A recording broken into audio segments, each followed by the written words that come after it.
Hello friends, we have a full moon in Libra on April 12th at 8:22 p.m. and it's the first full moon since the solar eclipse that we experienced 2 weeks ago.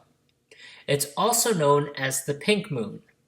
Now this full moon occurs at 23 degrees of Libra, so in order to see how this pink moon directly affects you, find out which astrological house 23 degrees of Libra falls in your birth chart, and that will indicate which area of life is being activated by this lunation. For example, collectively for this full moon, for North America, it's illuminating our 12th house, which is our collective construct of reality, spirituality, and transcendence. Now, the spiritual path of transcendence is very appealing to many, especially in this day and age. However, as many of you know, the journey of transcendence is not an easy one, to say the least. Transcendence almost sounds like we can just simply rise above our problems and they will just dissolve away, when in fact, that is a spiritual trap. Transcendence really means to face all of our problems and to work through them, to grow through them, to stretch through them, and to learn through them, feeling and working through every emotion of fear and pain that may arise along the way. Think about when you're stretching your muscles. There's a little bit of pain that goes with that stretching. And in a spiritual sense, that same sort of sensation of being pulled and stretched comes with a little bit of uncomfortable feelings.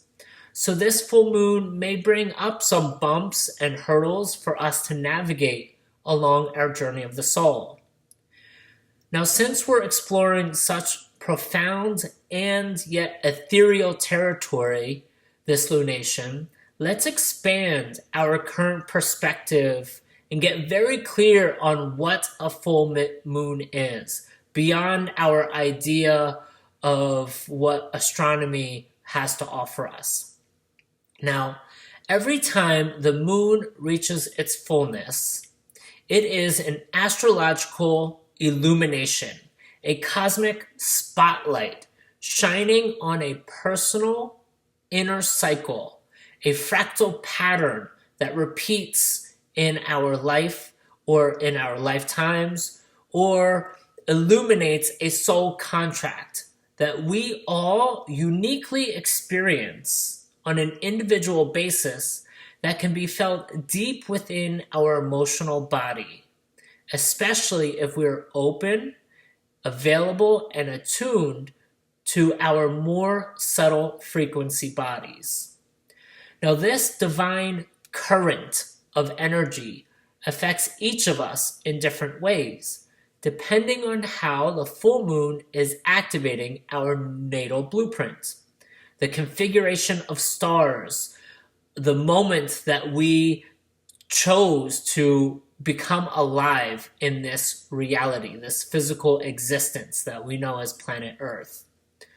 For some of us, we may be more sensitive and edgy, maybe easily irritated during this process of this full moon. For others, we may be requiring more sleep, more alone time, and integration. And for some of us, we may have a surge of energy. We can't sleep because there's a lot that's needing to be processed, or there's a lot that we need to create, or there's a bunch that we need to get accomplished. So this full moon can affect each and every one of us in different ways, depending on how it's activating us, where in our natal blueprint it's activating us, and how we're working with this, or choosing to work with this, or perhaps choosing not to. And of course, there are still many people around us who are unconsciously numb to all the contents that are stored within their emotional bodies for a variety of reasons. Often because there's too much pain to look at, which is daunting and scary and painful. I mean, I get it. I've always been spiritual, But I too was once one of these people who was unknowingly numb to what was left unresolved in the deepest emotional core of who I was. I didn't know this. It wasn't conscious. It was just something that uh, I had to work through a bunch of really tough emotional situations for myself. And then looking back, I realized, oh yeah, I had no idea that all of that was still within me.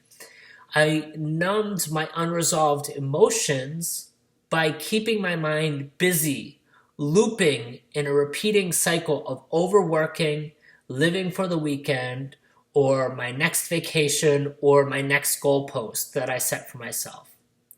And we certainly have the free will to choose to avoid our divine purpose, but it will eventually catch up with us at some point. And at that point, when it does finally catch up with us, we will need to work through all the avoidance and sort through all that hidden baggage that we tucked away for that rainy day. Now, I say all of this because this full moon in particular is in Libra. And Libra is seeking to find divine balance and reciprocity. It's looking to restore the natural order of all things and to guide us back to our rightful place and to restore right relationship between all things. Now that is a lot. This means collectively we are being called to look at where is our rightful place. Our rightful place in society, our rightful place within our families, and all the relationships and connections that we have in our life. Because we are being asked to restore divine balance between give and take, meaning have we been giving too much of ourselves to others and not giving enough love and care to ourselves? Is everything in our life in its divine place? Our personal spaces are an external glimpse into our inner landscapes that can give us an easy to read indication of what's going on inside of us. Are we in right relationship with everything in our life? Are there difficult relationships that need our attention or resolution or tending to? These are some questions that we can ask ourselves, and they don't have an automatic clear answer. I would be weary of any automatic clear answers that just come up. Say, yep, I'm okay with that. Yep, I'm good with that. Yep, I'm good with that.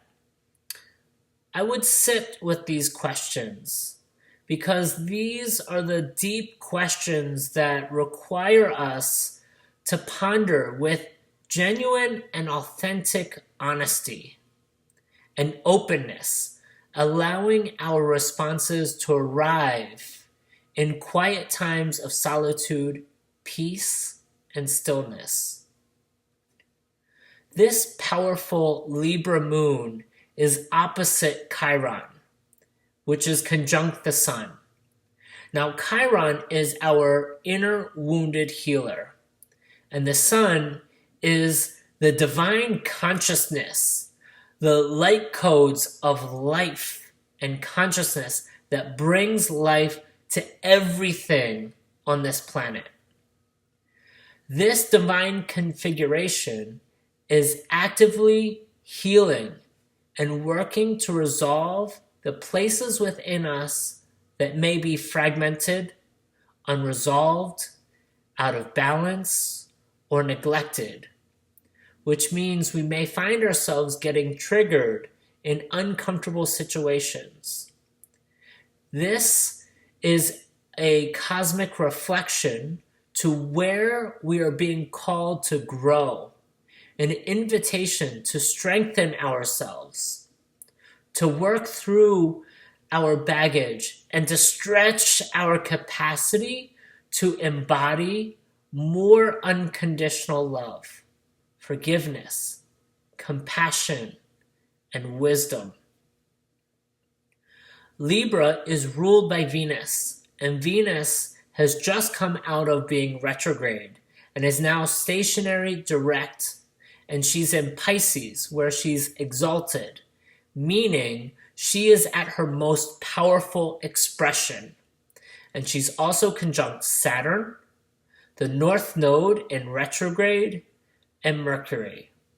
And this cosmic cocktail is giving us more clarity and all of the creative resources to refocus and reconfigure our life into an experience that is more aligned with our divine will of our soul's purpose and place. And so as you can see, this is a really pivotal and powerful full moon.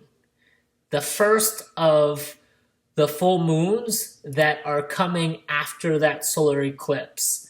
And there's a lot on the horizon. So there may be a lot of changes that happen in the collective, a lot of changes that happen deep within our soul. They may happen immediately and begin to unfold in profound ways as they ripple throughout our lives. All in the purpose, the will, or the desire, the calling, the divine accordance of finding balance and order and finding our divine place, our divine gifts, our divine magic, our divine medicine. And so I wish you guys a beautiful full moon. I hope you enjoyed this full moon reading. I tried to keep it short and sweet and powerful. And I look forward to seeing you for the next lunar reading, which would be the new moon in 2 weeks. All right. Bye, guys.